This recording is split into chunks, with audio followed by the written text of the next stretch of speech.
Hey guys, it's Kate again.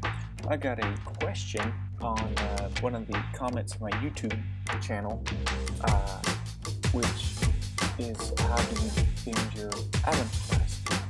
And so I decided to do a real quick recording. I was doing an Adams class that day, so I thought, well, I'll do an Adams class. What I probably should have included in here also was my pre-formed Adams class. I use a lot of those. But here we have is a pedo holly, is what we call a pedo holly. It's got these reverse loop uh, labial bow, mainly used for young kids who don't have their canines in yet. This allows canines to erupt, and you can use those reverse loops to control the canines. But it's also a good chance to use Adams clasp. Adams clasp are generally used for young kids who don't have that much tooth crown eruption. So that's why I'm removing some of the gum tissue there, just because that's the removable tissue that is in the mouth. So when the Adams clasp engages, it'll push the tissue down just a little bit. You like to put the eyelets of the Adams clasp right on the corner of the teeth. So to find the corner, I usually find the cusp tips and I just draw straight down from there. So there are my two corners. Next is grab a piece of 028 wire. Good length until you get used to bending these a lot. I used a pretty long piece. I used to measure them depending on the size of the molar. But I don't know, what is that, 4 or 5 inches? And so I cut it, and then I want to find the center of the wire, and you'll see me try to zoom back the camera so you can see me trying to find the center of the wire. Let's see. Yeah. And I take my trusty pen and I mark on the wire where those corners are. And this is going to be your upright bends you're going to make. This is going to be the start of your eyelets. Adams clasp has 2 eyelets and a bar that goes across the 2, all bent from one piece of wire. So I made my marks, and what I use is a bird beak, a serrated bird beak. That means on the square jaw there are grooves, and I like to use those. I have better luck bending wires with those. So I put it on the very end, the very last serration, and you're going to make not a 90 degree, but more of a 95, 100 degree bend. And you're going to bend these to where they form kind of a triangle. Kind of hard for me to bend around this camera that's right at chest level. I have to work around it, but that was the best way to get the best shot. So there's my little triangle, and you make sure that they cross at the top, because that helps with the final formation. Okay, let me stop it here. Okay, let me freeze frame it here. You see that piece of wire that's the bottom of the triangle? That's going to be the bar of the Adams clasp. You want that on the left side of your pliers. And the upright part across the flat part of your bird beak. See how I have it there? You're going to bend the wire that's on the tip of your pliers around 180 degrees away from the other wire. And the reason you hold it that way, it already pre-bends these eyelets at an angle. You're going to want that in your Adams clasp. So here we go. We're going to do the other side. You're going to see how I have it loaded in there. Okay, a little freeze frame so you can see how I have it loaded in the pliers, so you could mimic it yourself. But you're going to bend this wire the same way, 180 degrees, the other way to match the other one. So remember with the triangle that I made you make before, it made these bend at this angle. See how they're bent down at the corners? And so when you put it back on the model, it should be just to the right of your lines. And you can move these lines wherever you want. I'm actually going to shorten or crimp down these eyelets a little bit so that they fit better on this tooth. I did make it a little too wide, but I can adjust it doing this to where it fits. I do like a kind of a wide Adams clasp. I think it grips better when you get closer to the interproximal in between the teeth. So here we go, put it back on the model. And now we are going to bend 2 more bends to make the complete Adams clasp. This is a 90-degree bend, straight back. No, did not get a good shot of this. Here we go. 90-degree bend, going straight back. There we go. Put it back on there, and now it's just going to be a series of adjustments. Now it's just like you got a preformed Adams clasp. Just keep putting it back on those red marks every time, and you're going to find that next part's pretty easy. If you're pretty proficient with wire bending, you're just going to bend it over the occlusal surface on the mesial and over the distal part of that tooth.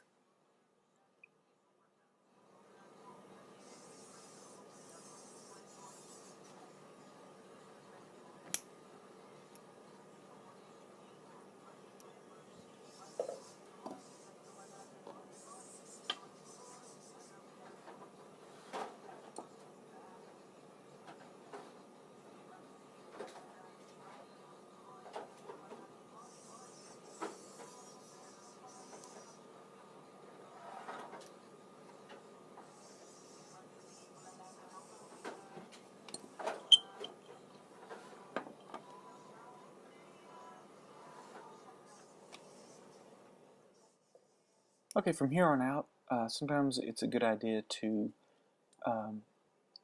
work one leg all the way to the finish and then work the other leg, like start with the mesial and then work on the distal.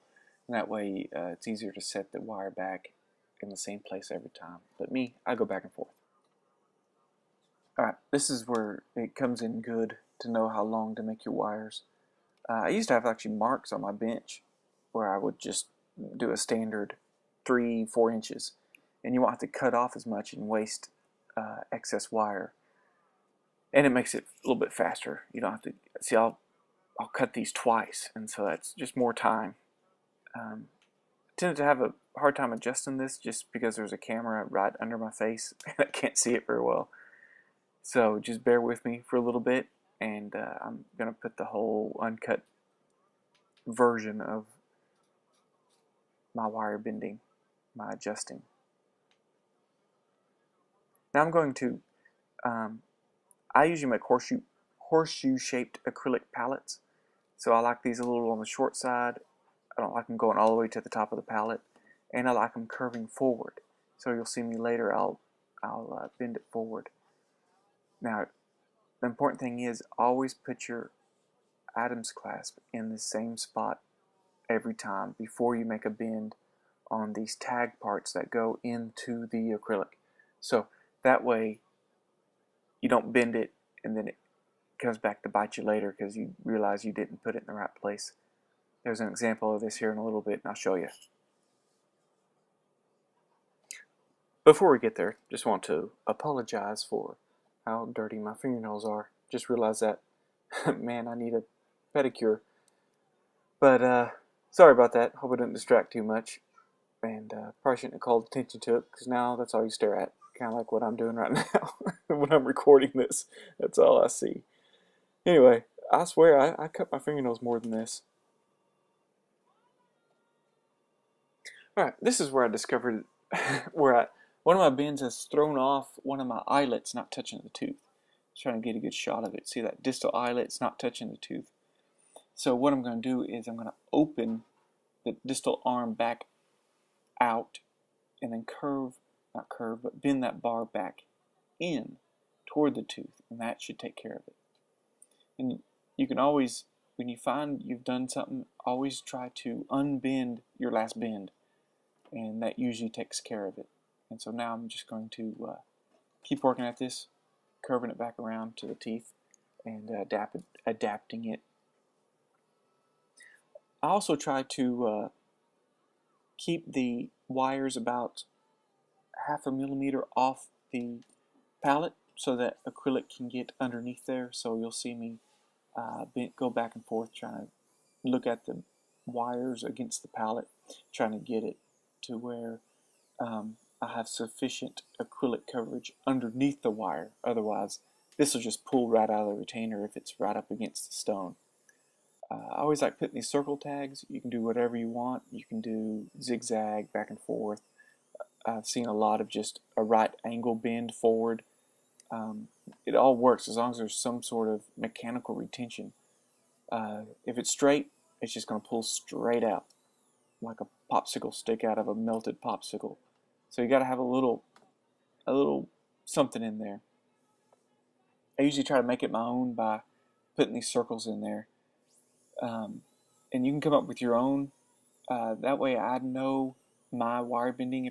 If a retainer comes back 2 years later, I can look at it and go, oh yeah, I bent that. So I will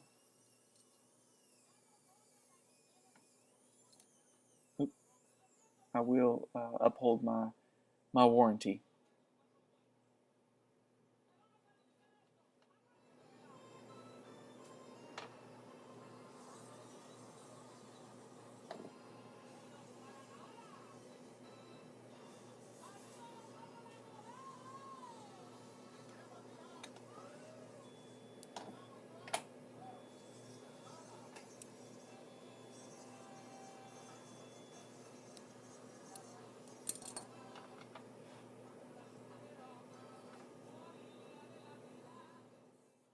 Okay, that should just about cover it.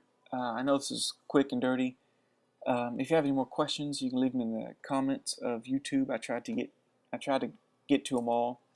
Or if you want to ask me a question directly, you can go email me at retainerdesigner.com, or you can go to designerretainer.com, click on the OrthoWire podcast link at the top, and go to this episode, and you can leave a comment there, and I'll leave it for everyone to see. So, hope you enjoy.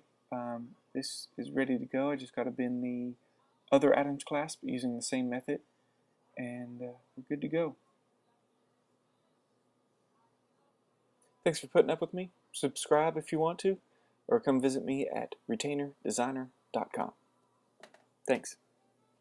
Happy bending.